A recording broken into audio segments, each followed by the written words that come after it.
points are gained or points are lost, there will be much to discuss. For analysis regarding tonight's Winnipeg Jets game, here are Dave Manouk, Ezra Ginsburg, and your host, Drew Mandel. The Illegal Curve post-game show starts now. Good evening, Winnipeg. Good evening, Manitoba. For all those joining us live this evening on our YouTube channel and all of our social media platforms, we say good evening, universe, and welcome to the Illegal Curve post-game show. With Ezra Ginsburg, I'm your host, Drew Mandel. Dave Manouk off gallivanting around the world again. My understanding is that he's landed his private jet in the wilds of Borneo tonight. Borneo is where Dave is when you're playing Where in the World is Dave Manouk. Where will he be next? We'll have to tune in on Wednesday for the post-game show to find out. Where is Borneo? Is that Africa? No, I think it's in the South Pacific, if I'm not mistaken. I believe the first ever Survivor season, and I have not watched Survivor for many years at this point. How is that show still on? I don't know. Do people watch that show still? I guess they do, because people are, let us know in the chat. Does anybody watch Survivor? I don't really think there's a lot of people watching anymore, but anyways, it's still on. I believe Borneo was where the first season of Survivor was filmed or recorded, or the people were stranded there. I don't know exactly what you want to call it, but I remember the guy's name was Richard who won. Richard Hatch, if I'm not mistaken. Well, yes. Oh, wow. I didn't remember the last name, but yeah. Richard Hatch, if I recall correctly, and this is another installment of the useless information that populates my brain while I forget the name of my children on a regular People aren't tuning in right now to hear our analysis of that Jets Coyotes game. They want us to talk about reality TV, Drew. Come on. I'm sure that it's also Academy Awards tonight, Ezzy. I know that I'm tearing you away from your Oscar party. Who are you wearing, Drew?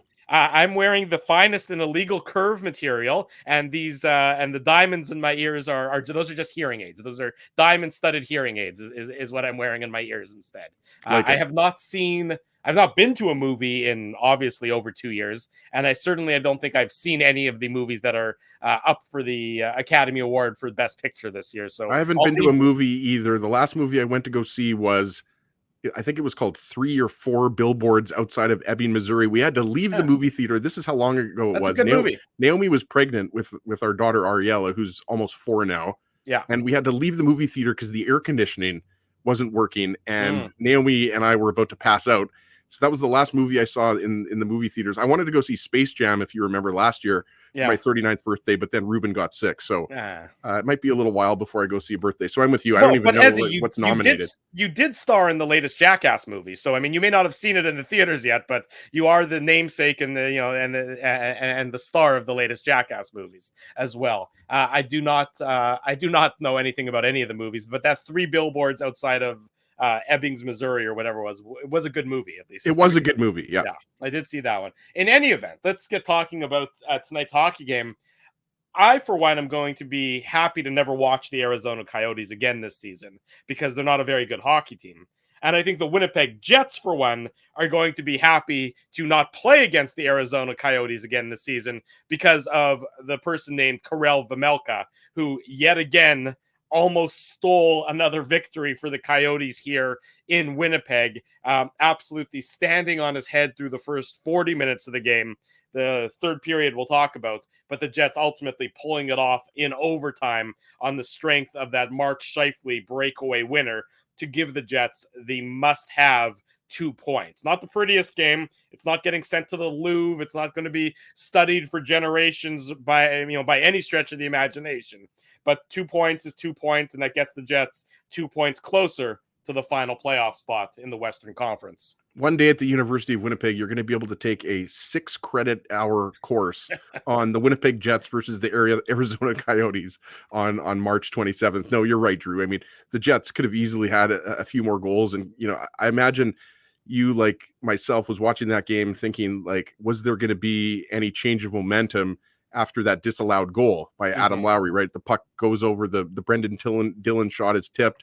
It goes over. And I don't think anybody watching that live necessarily, saw that the puck hit the netting above the glass, right? And there was absolutely no momentum gained for the Arizona Coyotes off of that. You're absolutely right.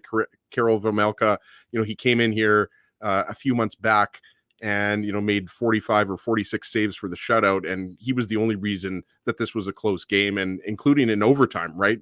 Kyle Connor had a really good chance. Nikolai Ehlers had a couple of chances. I just thought overall this game just it wasn't sharp for the Jets. Like, the Jets badly outplayed the Coyotes for the first couple periods. The third period was a little bit more even, and obviously the Coyotes got the push there and tied the game up.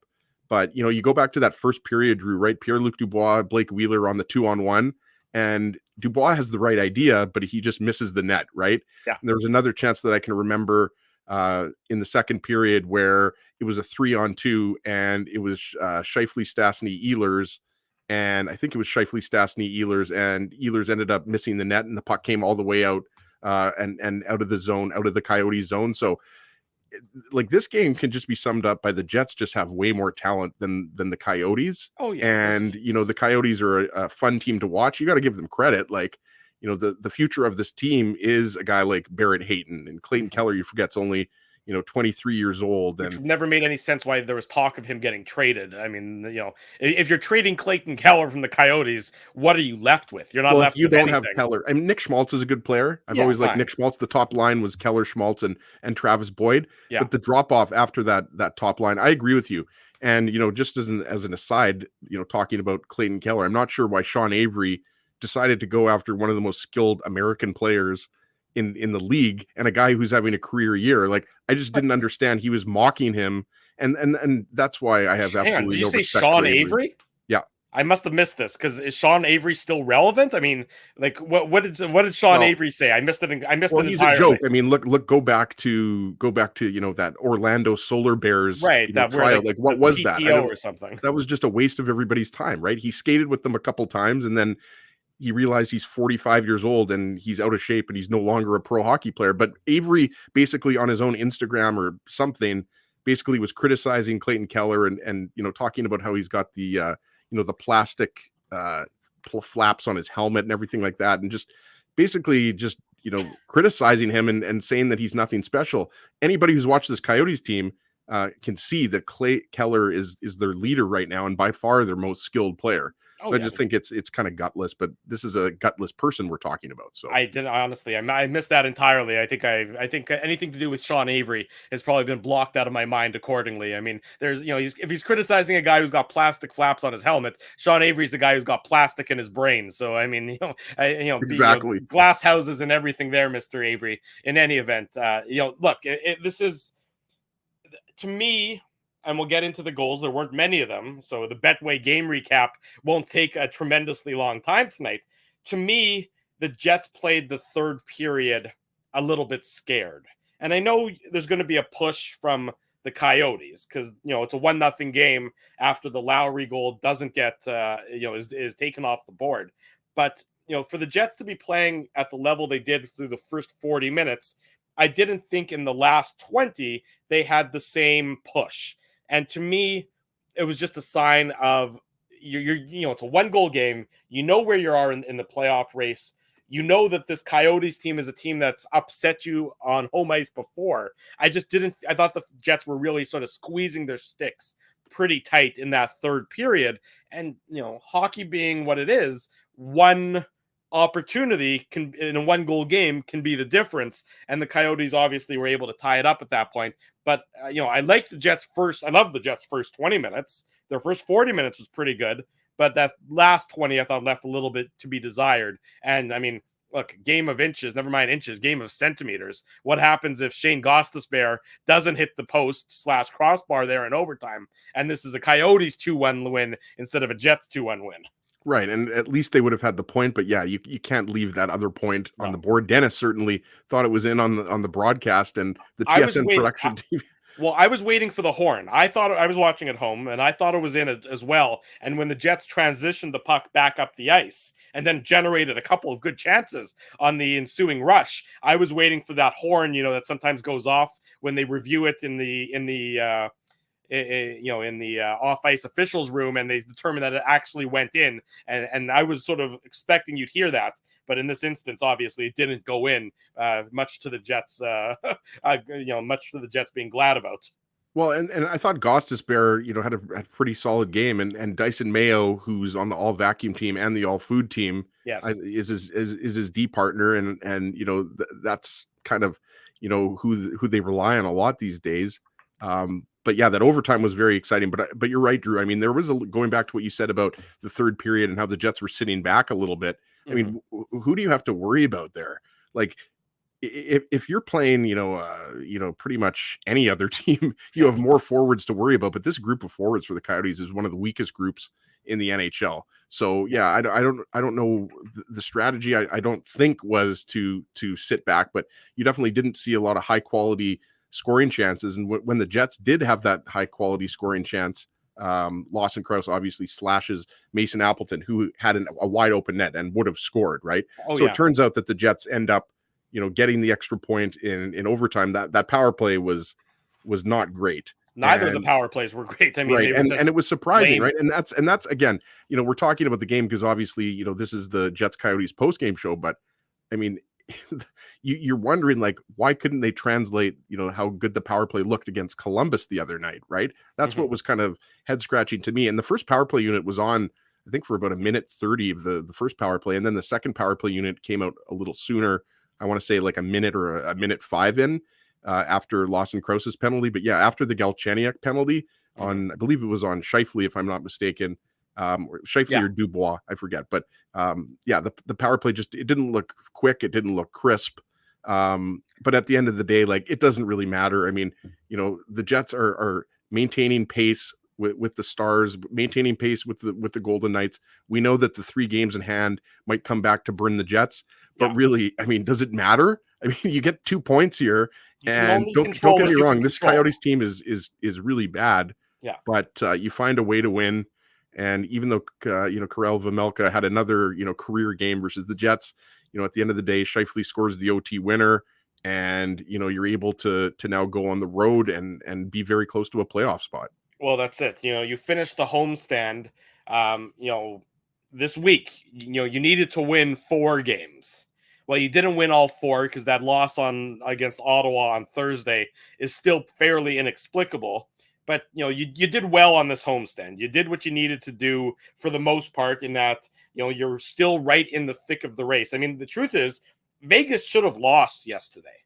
Vegas was down. They were up what 4-0. 4-0. They were down 4-0 to the Chicago Blackhawks in the third period. So if Vegas loses that game, or 3-0, Drew, I shouldn't say. I think it was 3-0, but no, it was 3-0 or 3-0. Then it was 4-3. Then it was 4-4. You're right. 3-0 in the third period to Chicago yesterday. If Vegas doesn't stage that epic comeback. By the way, Evgeny Dadonov scoring the OT winner again for Vegas, which is just incredible. It is the best. You got to love that. Even if you're rooting against the Golden Knights, I still think, as we talked about yesterday, the Stars are in the driver's seat with the game in hand. But you're absolutely right. The Golden Knights, not only should they not have won that game, they probably shouldn't have even got a point. Right. As, if Chicago knew how to close out teams. Well, Chicago's not very good, as we all know. But you're absolutely right, Ezzy, that the Jets could be. Or should have been only a point behind, and Vancouver, Vancouver's sort of still sitting there. They win a game that you don't expect them to win. They won in Colorado this week. They won in Dallas this week, and yet they sort of can't shake the Jets because the Jets, won on Friday against Columbus, and they won today against the Coyotes. So the Jets are still now a point ahead of the Canucks, a point behind the Stars. Of course, the Stars have those 3 games in hand. It'll be 2.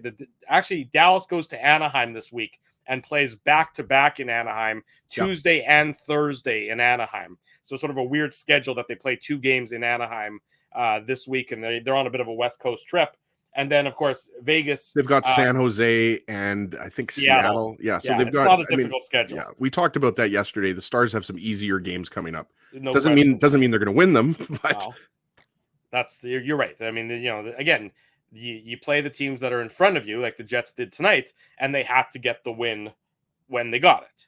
You don't love it. It's not picturesque. It's not pretty. It's not commanding. It's not one-sided, but it's a win. And on this show, when you lose, there's no silver linings, and when you win, you don't have to apologize. So it works both ways. Well, So and yeah, I agree with you, Drew. And sometimes the Jets lose games that they deserve to win, and sometimes they win games that they deserve to lose. Tonight they won a game they deserve to win, right? Even though the third period wasn't great. I mean, if Adam Lowry's goal counts, the Jets most likely win that game 2-0, right? Like the Coyotes, like it goes back to what we said before. Arizona's not coming back if they're down 2 goals. You're right. Exactly. And they're, Ottawa's another team that you can say that about. Like they're the really bad teams. By the way, did you see Pittsburgh beat Detroit 11-2? Like, did we flash back to 1991? Well, we did yesterday. We flashed back to the 80s yesterday with Calgary beating Edmonton. 9-5 was that the final last night? It's unbelievable, right? And Mikko Koskinen, we're getting on a bit of a tangent here. We'll get into the Jets goals here in a second, Drew. But yeah, we were talking about how Mikko Koskinen starting to play better, and the Oilers didn't need to acquire a goalie at the trade deadline, and then that happens. Like it's unbelievable. You just can't make this stuff up. Like it's Koskinen. That's what you get. Koskinen giveth and Koskinen taketh away. Wow, I mean, and you and I both knew that, and anybody who watches the Oilers knew that. The only person who didn't acknowledge the reality is their general manager, Ken Holland, who somehow thinks that the Koskinen-Smith duo is going to be good enough to get them anywhere significant in the playoffs. But I really hope the Oilers and Flames play in the first round, because those teams, first off, will kill each other, but they're going to be such high-scoring games, right? Yeah, I mean, I wouldn't be surprised if you see 8-5 games in a first round playoff series between the Oilers and Flames. Well, the way the Flames have been playing as of late, they're just absolutely on fire. They just look like a tremendous team that nobody's going to want to face in the playoffs. But let's get into the Jets. So let's get into the game recap brought to you by our friends at Betway, one of the most trusted voices in sports betting, both in Canada and all around the world. Betway is the sports betting app that puts you, the customer, at the forefront. With a large selection of betting options, as well as strong promotions and fair odds, what are you waiting for? Head on over to Betway and bet your way. Must be 19 years or older to play. Please play responsibly. Another pat on the back to yours truly for wagering in game on the Kansas Jayhawks when they were down by 6 at halftime to the Miami Hurricanes. Anybody who watched the second half of that game knows that Kansas absolutely dominated. This is madness we're talking about. This is March Madness, yes. Right. Kansas came back, dominated the second half. Pat on the back for Drew. I got that win. I also had Kansas minus the points before the game in a parlay with North Carolina. So a second pat on the back. Oh boy, you can take me out for lunch then. I will not do that, but thank you for the suggestion nonetheless. And I want like a nice fancy lunch. You want to go to Mendy's? I don't want to go to a drive-through. I want to go to like Mendy's. You want to go? Are you going to crumble crackers into your soup, Banya? I might.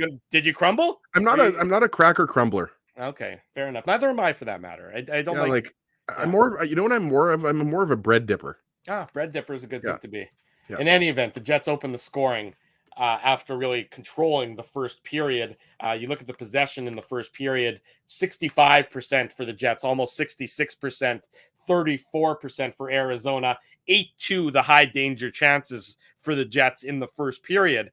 And they do get the 1-0 lead. It should have had it a lot earlier than they did. It comes at the 1946 mark of that first. Mark Scheifele with his 25th of the year assist to Paul Stastny and Ville Heinola in the lineup for the Winnipeg Jets. We'll talk about Heinola as well on this post-game show.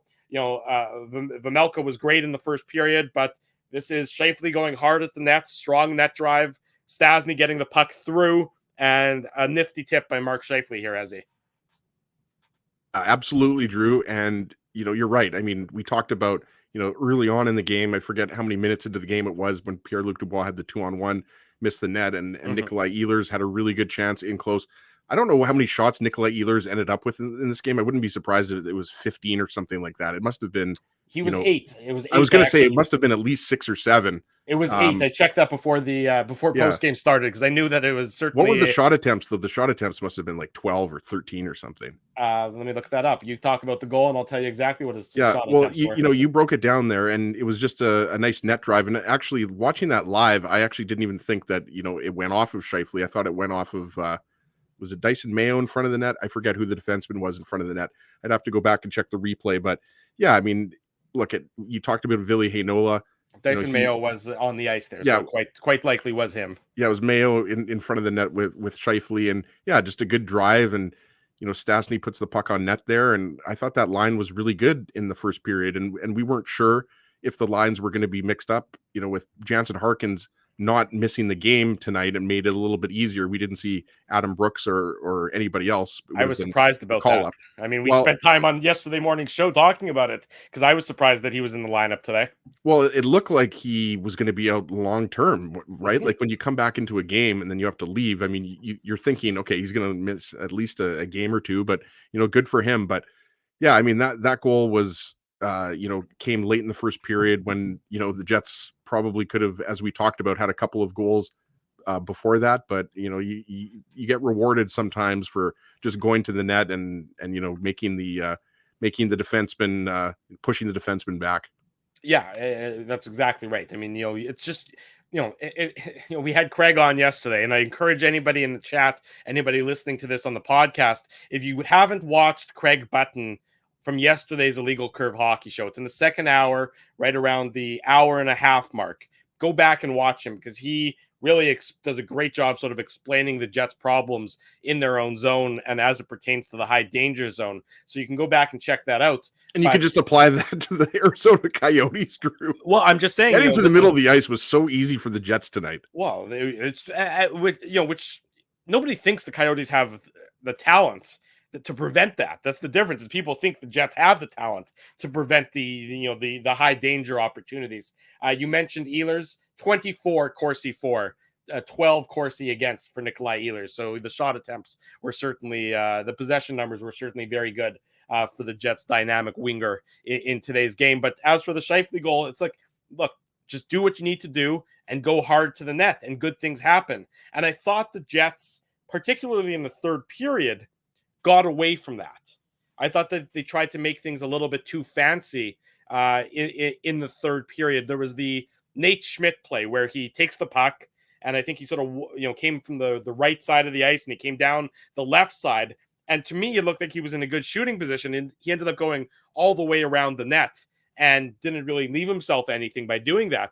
There was traffic in front there, and I thought, just fire it. Even if it ricochets off three bodies and goes into the net, a good thing will happen with a shot there. And I thought the Jets got away from that a little bit as the game went on, Ezzy. Yeah, and there was another chance in the third period that I can remember. It was either a 3-on-2 or a partial 3-on-2. And, Ehlers, it was Ehlers, Scheifele, and Stastny's line.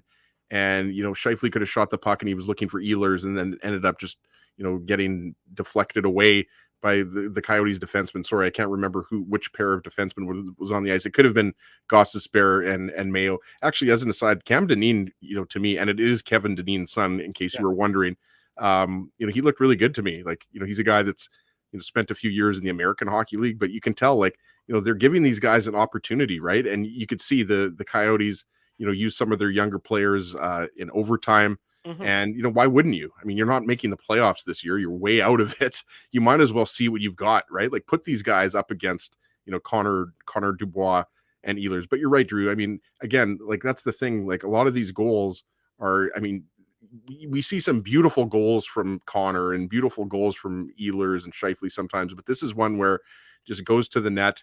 And, Stastny, we've talked about how underrated he is as a playmaker, but yeah, just puts it on the net. And as you say, good things happen when you go to the net, and they were finally rewarded. But everybody knew that the Jets were going to score the opening goal. Just the Coyotes just didn't have much. They didn't have much in the first half of the game specifically. I would agree with that. And the Jets did open the scoring there. And as they've done now for, every game on this homestand, they opened the scoring. And I guess it's probably going back to, they opened the scoring in the game last Sunday in Chicago. And probably going back even, I'm trying to think, did they open the scoring in that Boston game? They very well may have. So it's been, for a team that we've done trouble. Way too many shows, Drew, since last Friday. And now, yeah, it's possible. Probably, maybe. I think 6 in a row, if I'm not mistaken, that they've opened the scoring in. Jake DeBrusk got the first Bruins goal. But was it after the Jets opened? It was a 2-on-1 with Brad Marchand. Yeah, I remember that was their first goal, but. Yeah, I don't remember. Before. Maybe somebody in the chat will bail us out. The chat always bails us out. It's either 5 straight games or 6. We're not sure which. We know that much, but somebody can confirm if it was 5 or 6.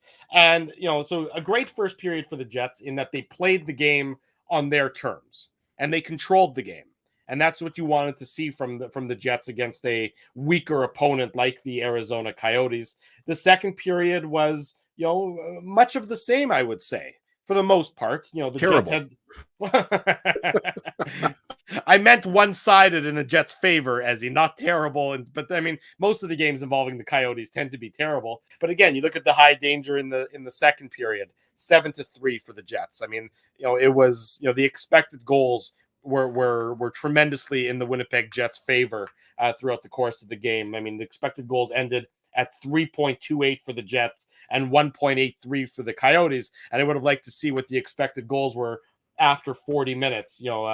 See if I have it. So yeah, like after 40 minutes, the Jets' expected goals was 2.7, and the Coyotes hadn't cracked 1 in the expected goals. So that tells you how one-sided it was. Well, that's why when people dismiss analytics, like it's like you can dismiss them, but if you watch the game, that makes sense, right? Like I was going to say 4-1 for the Jets. Sure, it wasn't quite 4-1, but I mean the play was far off. Whatever metric you want to use, possession, shots, anything, eye test.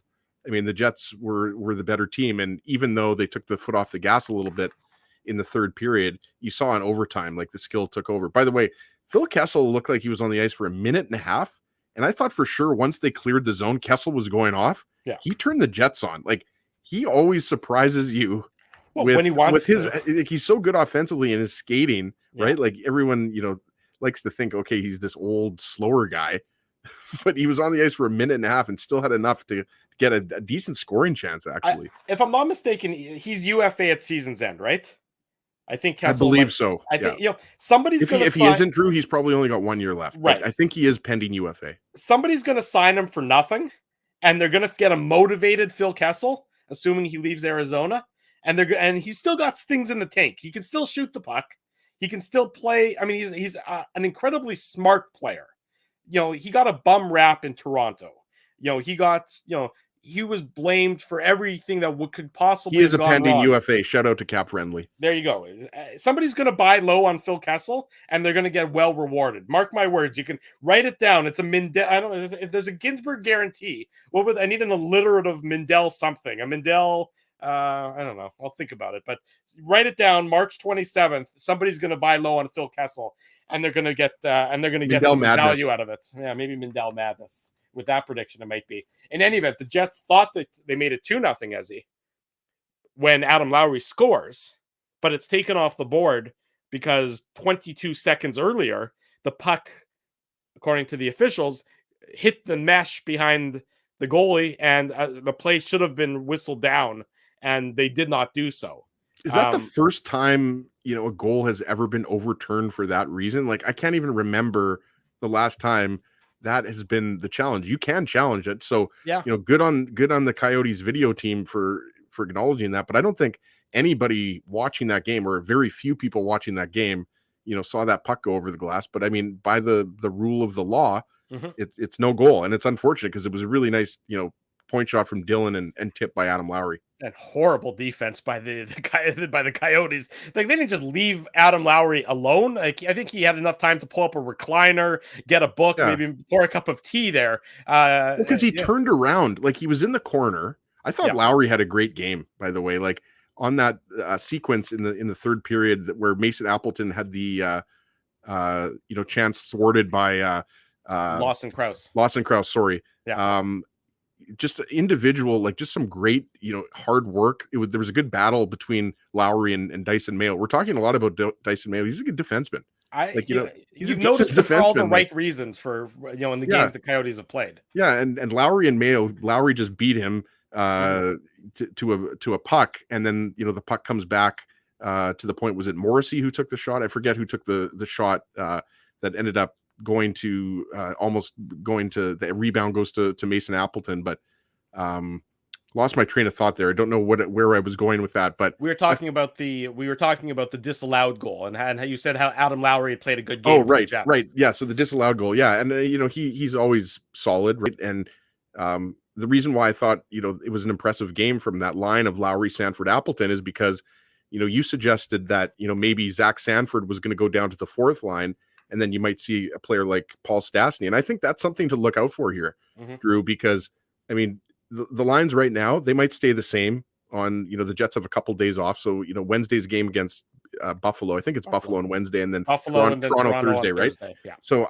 but it's something to look out for, because I think they're going to keep Lowry and Appleton as a pair, just because I think they complement each other and they've played together before. But I think that's something to look at there. Like, will, maybe Paul Stastny, move down, and then the obvious one would, be reunite Connor, Dubois, and Ehlers. So that's what a couple of things I'm looking for going into this back-to-back against the Sabres and the Leafs, whether Dave Lowry tinkers with those lines at all. Yeah, something certainly worth noting. Anyways, the goal is pulled off the boards. It's the rule. I don't love the rule. I mean, you can't tell me that 22 seconds really, one necessarily impacts the other, but it's a black and white rule, and good on the Coyotes for succeeding. I could do away with a lot of the video reviews that they instigate, the offside video review. I could look, if I was in charge, and God willing, one day I will be.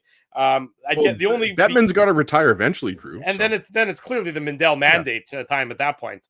The Mindell mandate, that's better than Mindell madness. That's true, but I think somebody in the chat also said Mindell mandate before. Mindell Magna Carta, that's also a good one. David Martino putting that up, and the Mindell certificate of assurance, as Frosty Winnipeg is putting on the board there as well. In any event, if I had my druthers, the only thing that could be reviewed is two things: one, goaltender interference, and two, did the puck actually go in the net? Any of the other reviews can be taken off the board.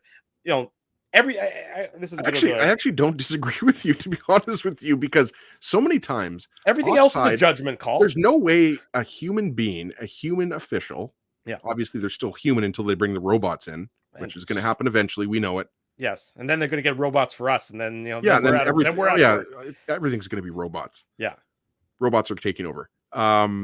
No, I would be fine with it just being, whether the puck crosses the line. Basically, goals are is it a goal or not a goal? Right. Goalie interference. Yeah. The thing with offside is it's just impossible, sometimes for the linesman to know if a puck is offside or not. I don't. By the way, I don't see them taking it out, Drew. No, I think they're going to keep it in. But I'm with you. Like, if the ref misses it and there's a goal scored. Yeah. And we're talking about here the puck going over the glass and hitting the netting. That's what we're talking about in this specific case. But you're right. I mean, it was no goal. That was fair and square. Yeah.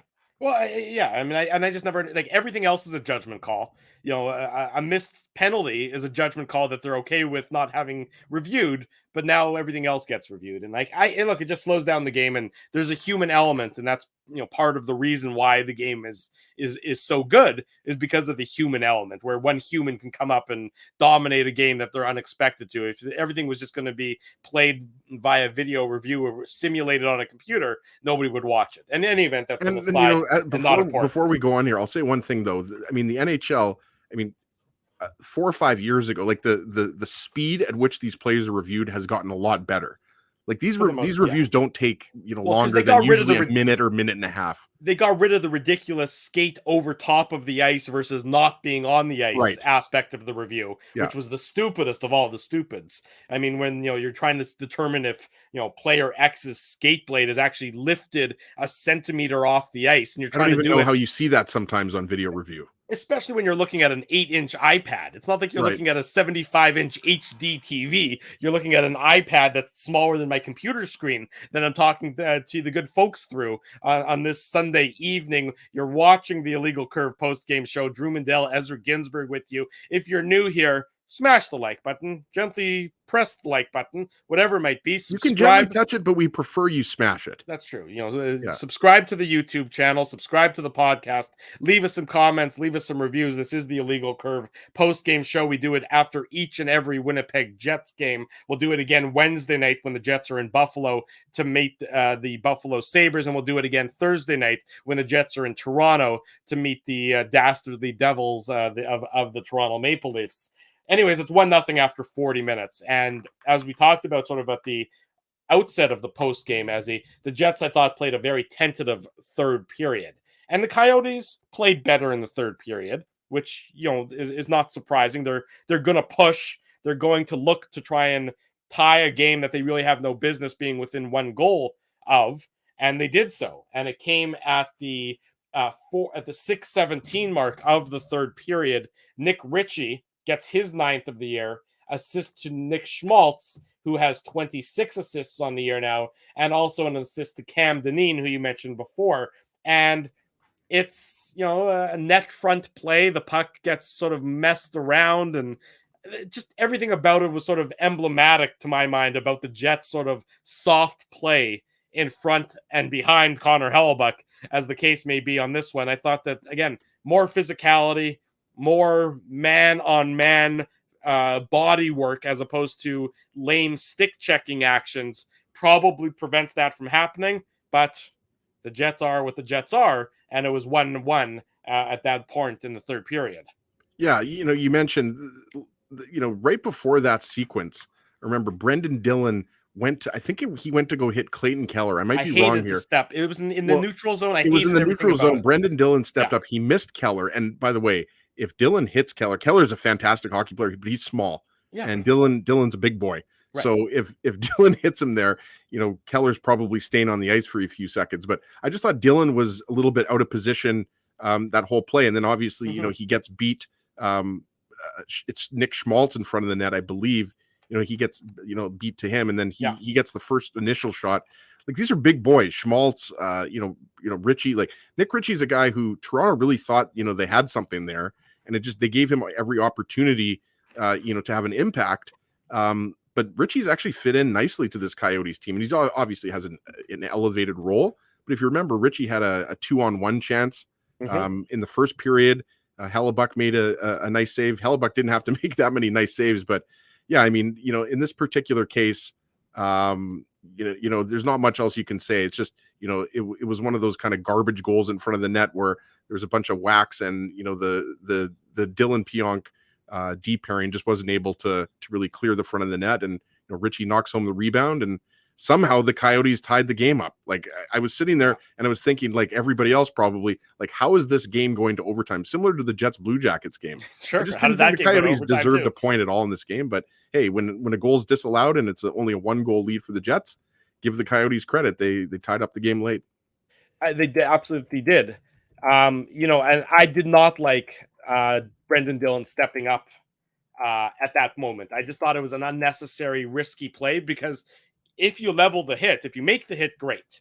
But all you've done is put yourself in a bad position if Clayton Keller is able to get around you. And like you said, Ezzy, Clayton Keller is a tremendously skilled player, a tremendously fast player. It's high risk, with minimal reward.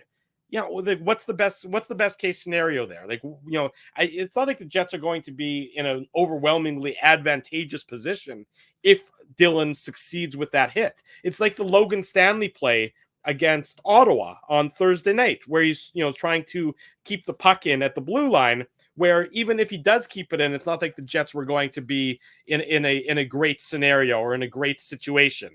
I didn't like the play, and needless to say, of course, it ends up with the puck behind Connor Hellebuck and in the back of the net for 1-1. Yeah, sorry. It was actually Nate Schmidt that was out there with Brendan Dillon. I apologize. I said it was Neil Pionk. Right. Schmidt and Heinola were paired up on the third pair tonight. But yeah, I mean, look at it was just not very good defensive coverage in front of your own net, right? You had Cam Dineen pulling in, behind the net, coming around, and it was just guys whacking at a rebound, and Hellebuck actually tried to cover it at one point. So yeah, the Jets aren't going to like that. But as we know, thankfully, that goal didn't end up leading to a Coyotes victory, even though Shane Gostisbehere had a good scoring chance that hit the crossbar in overtime. The Jets were able to get the extra point. But yeah, I agree with you. I like Brendan Dillon a lot.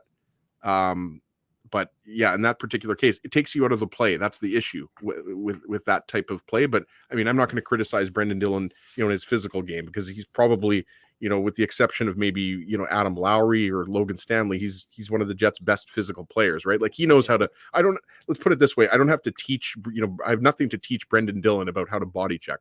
Fair enough. I mean, and then the rest of the third period I thought was fairly uneventful. Both teams certainly looked like they were playing for overtime more than anything. They were both, the Coyotes really didn't generate much. Connor Hellebuck made, the saves he had to make. Vejmelka made some better saves, but both teams, I think, almost seemed like they were satisfied, especially at the 10-minute mark of that third period. Both teams were satisfied getting it into overtime and then playing for the extra point. And boy, oh boy, did the Jets come close to not getting that extra point. Nick Schmaltz with a golden opportunity, basically right off the faceoff, the opening faceoff of overtime.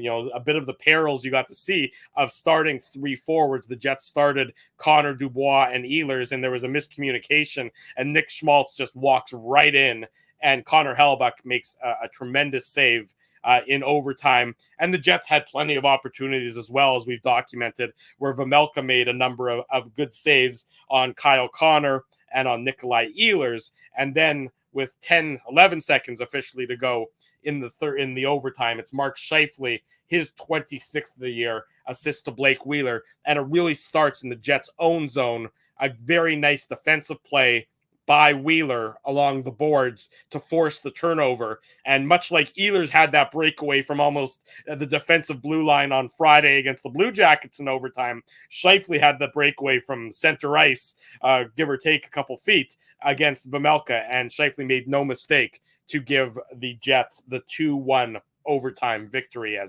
Yeah, that was an extremely long breakaway from Mark Scheifele, similar to Ehlers.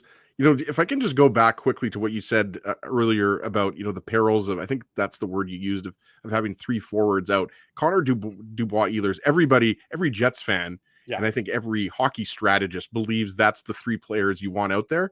Like, I have nothing against, other combinations, right? Like, throw Mark Scheifele in there, throw Josh Morrissey in there. Well, then Scheifele, Wheeler, and Morrissey were the next three. But I mean, you could mix in a water bud. No, but you could mix in other players there, right? Sure. But you're right. To me, it looked like Ehlers was in the middle of the ice and he was kind of trailing Schmaltz. Like, it looked to me like Connor thought that Ehlers was going to follow Schmaltz, and that's where the miscommunication comes in. So I think that's a good point that you make there. I mean, there is the downside of using forwards sometimes, three forwards in overtime. But you're right. I mean, this is just, a nice play by Wheeler in his own zone. He gets the puck up to Scheifele, and Scheifele, has a really long breakaway and makes no mistake about it. Scheifele had a really strong game. I thought he did too. And so I thought he was, he really deserved to get the game winner here. But yeah, there were chances both ways. The Jets have way more talent. Yeah. But you give the Coyotes a couple of opportunities with some space. We saw it with Nick Schmaltz early, and then we saw Shane Gostisbehere ring one off the iron. So it was a pretty, snoozy game for the first three periods, but that overtime was entertaining. Like, well, 3-on-3 usually is. Well, yeah. And I mean, sometimes it ends, really early, or you see one team dominated, but this overtime was fairly even. Nick Schmaltz on a breakaway, he often can score in that situation. Gostisbehere ringing one off the post, it's a game of inches. Sometimes it's even less than a game of inches. One thing that I've liked what the Coyotes did in overtime, and I think the Jets should probably try and adopt this, is they put out Jay Beagle for the opening faceoff. And Jay Beagle tonight for the Coyotes, I mean, Jay Beagle is at the end of his career, but he knows how to take a faceoff. He was 58% in the faceoff dot for the Coyotes tonight. He went up against Pierre-Luc Dubois. Dubois, bit of a rough game in the faceoff dot, only 41%.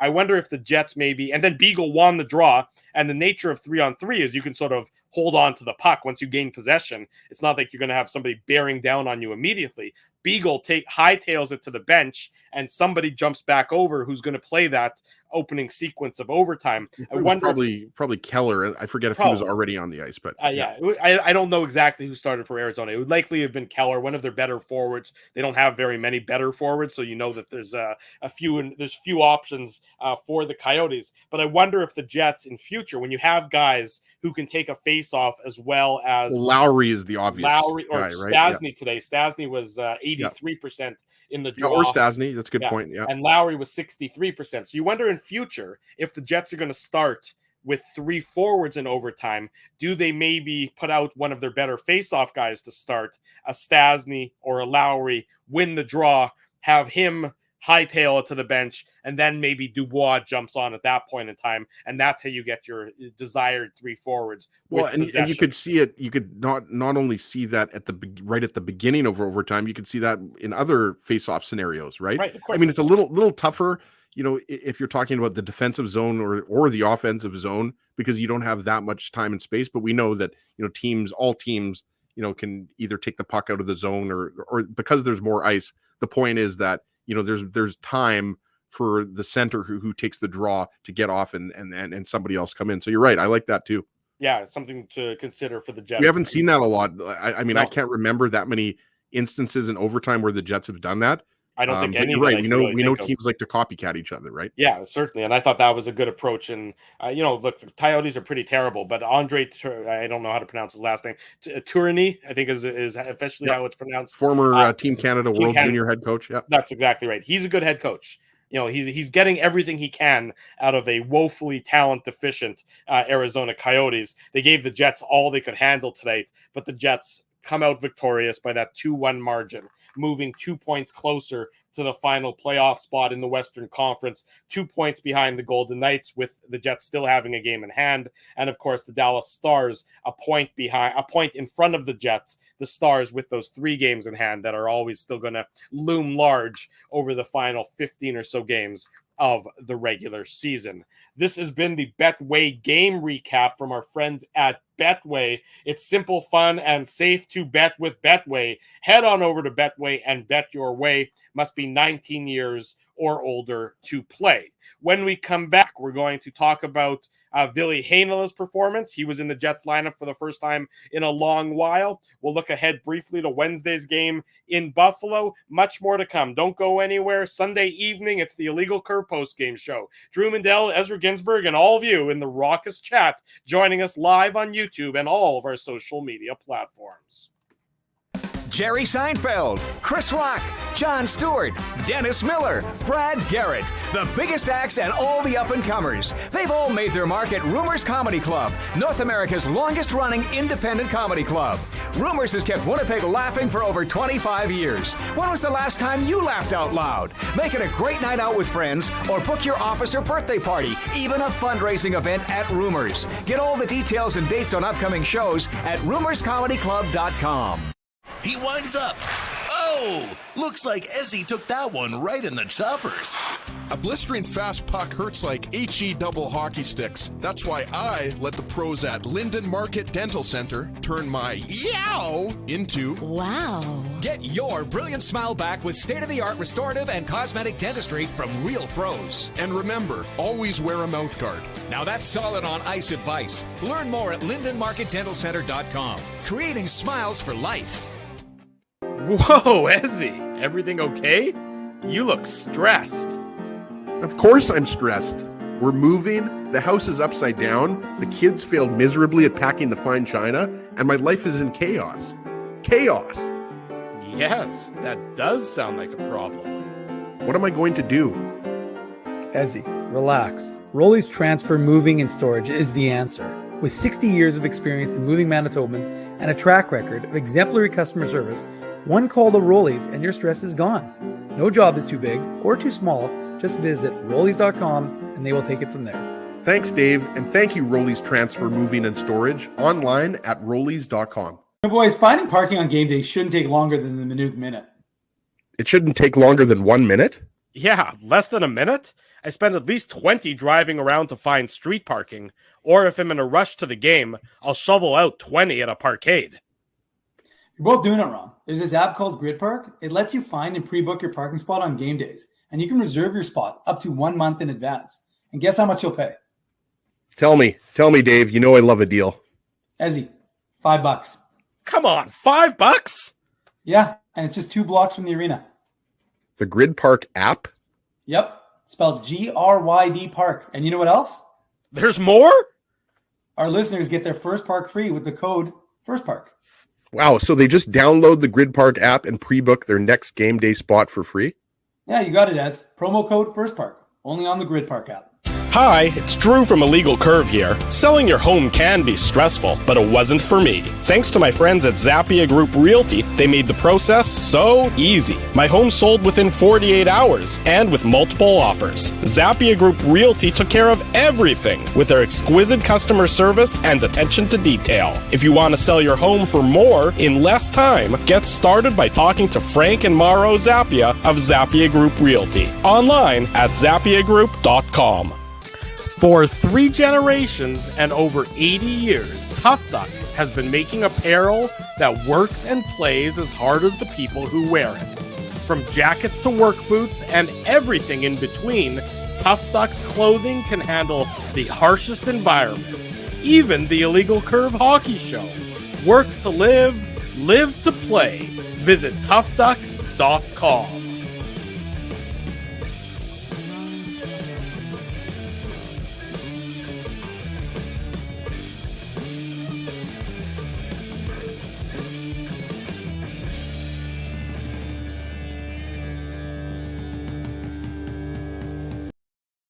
Welcome back to the Illegal Curve post-game show. Drew Mandel, Ezra Ginsburg with you. Do you have to go to the bathroom there, Drew? What happened? No, I was pressing the wrong button, and then I couldn't figure out why it wasn't working for a while. I'm nothing if not very, very smart, but that is apparently why I couldn't figure out. SMRT.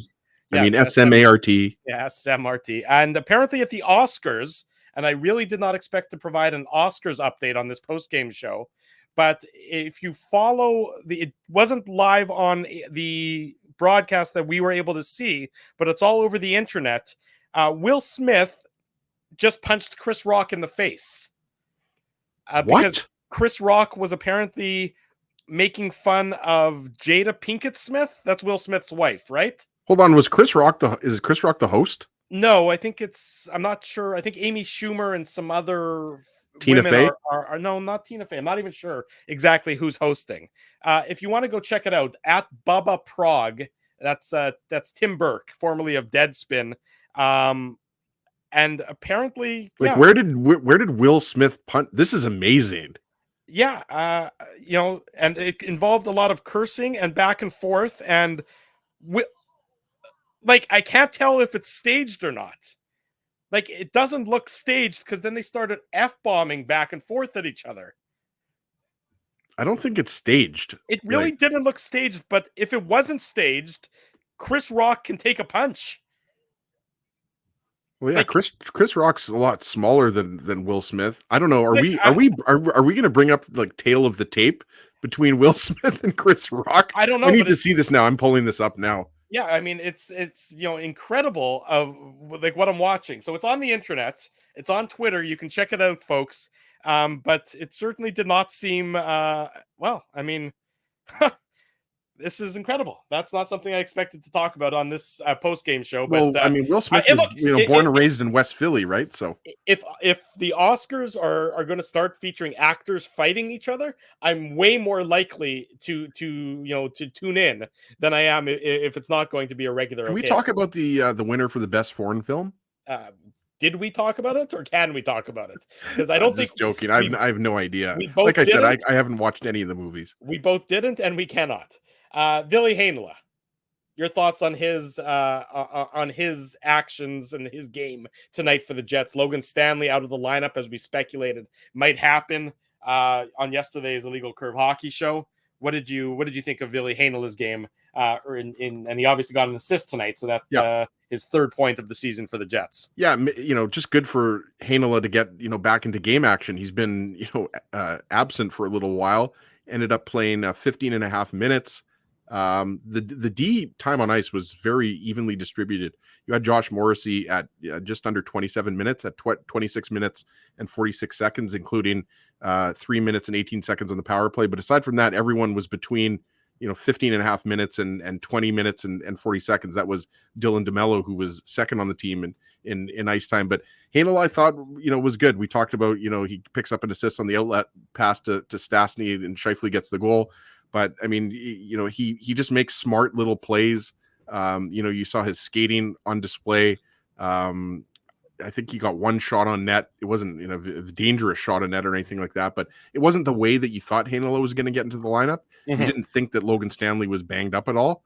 So it'll be interesting to see what Explain happens. some of his poor play. Well, and it, it'll be interesting to see, what happens here on Wednesday and Thursday next week with those games against the Sabres and the Leafs on the road, right? Like it'll depend on if Stanley's banged up a little bit, but I think there's a strong argument to be made. Even if Stanley's healthy, you go with Heinola here for these back-to-back games. So I thought he was, really solid in, 15 and a half minutes of play. I liked him. I thought his game was, I didn't think he looked out of place at all. He certainly didn't hurt the Winnipeg Jets. I would certainly keep him running for the next couple games. And again, if Logan Stanley's banged up, and, by the sounds of it, he is, and if that's impacting his play, and you have look, this isn't a Nate Beaulieu option, no disrespect intended. This is a guy with a lot of talent who just needs a chance, and more than just a game's worth of a chance to establish himself and to prove that he belongs in the Jets lineup. I'm all in favor of seeing more of Ville Heinola right now for the foreseeable future. Give him some time, let him grow into the role, continue to grow into the role, and I don't think the Jets are going to be any worse off as a result of that. But we will, of course, find out on Wednesday night when the Jets and the Buffalo Sabres are next in action. Ezzy, Tough Duck, hardest hitting comment. Who's getting a toque from our friends at Tough Duck? Well, I think we're teasing Brent Bellamy here, of the Winnipeg Free Press, and of course of architectural fame here. But Brent has some good comments. We're going to give it to. We will get you a toque though, Brent. It might be an IC toque, but we'll get you a Tough Duck or IC toque eventually. We're going to give it to Randall D.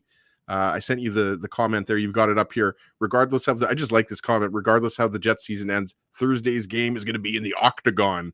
It's going to be the most important. Austin, prepare for the return of the PLD beast.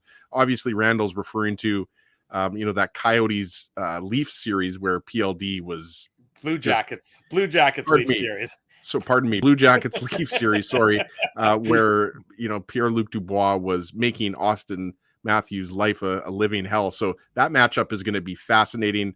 The Leafs are playing some mixed hockey. They're playing a little bit better as of late. Goaltending is definitely going to be the question mark heading into the playoffs. But we're going to give the Tough Duck hardest hitting comment to Randall D. I like that. I'm looking forward to that Jets Leafs game as well. Even if the Jets are long shot still to make the playoffs, it's always great when the Jets are in Toronto, because there's always a lot of ex Winnipeggers rocking the Jets fans. There always seems like there's hundreds of Jets fans at those games. So send me an email, Ezra@illegalcurve.com. Send me your mailing address in that email, or you can slide into my DMs. ICSEG at ICSEG on Twitter, I should say. Send me your mailing address, and Tough Duck will ship out a toque to you directly. And even though it's the end of March, we still need it. Was absolutely miserable this weekend. Like, we ended up doing things with the kids. We went to the Manitoba Museum, Children's Museum, at the Forks. Ariella had her first gymnastics class, which went very well. She loves it. But how did your somersaults go? I'll say this much: watching little kids do all of these moves, it's unbelievable. Like I can barely touch my feet. So no, I can't do the pommel horse. I can't do the balance beam Drew.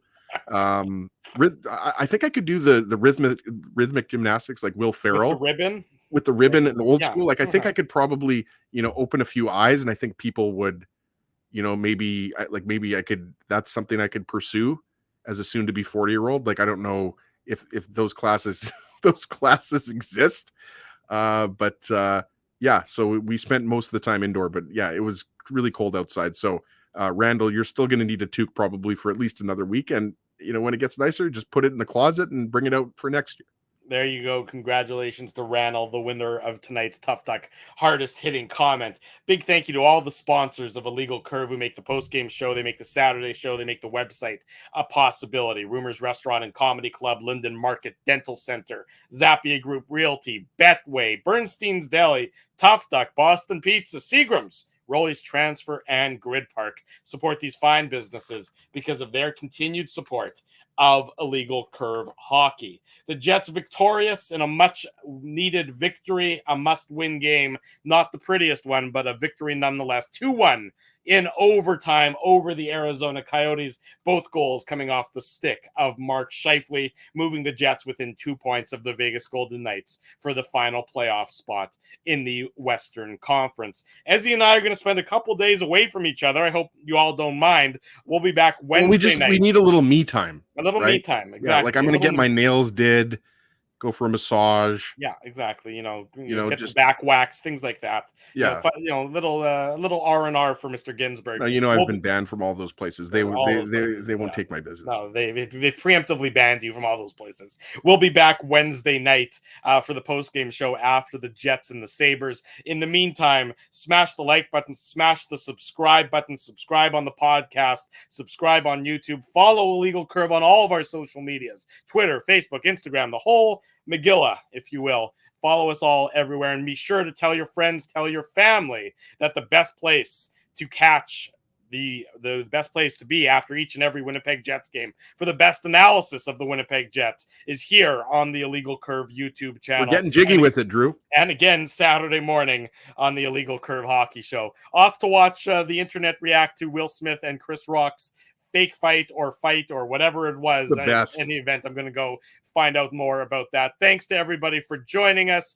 until Wednesday night at 8:45. It's a 6 o'clock start, if I'm not mistaken. Till Wednesday night, regardless of when it is. For Ezra Ginsburg, I'm your host, Drew Mandel. Thanks for watching, and this has been the Illegal Curve postgame show.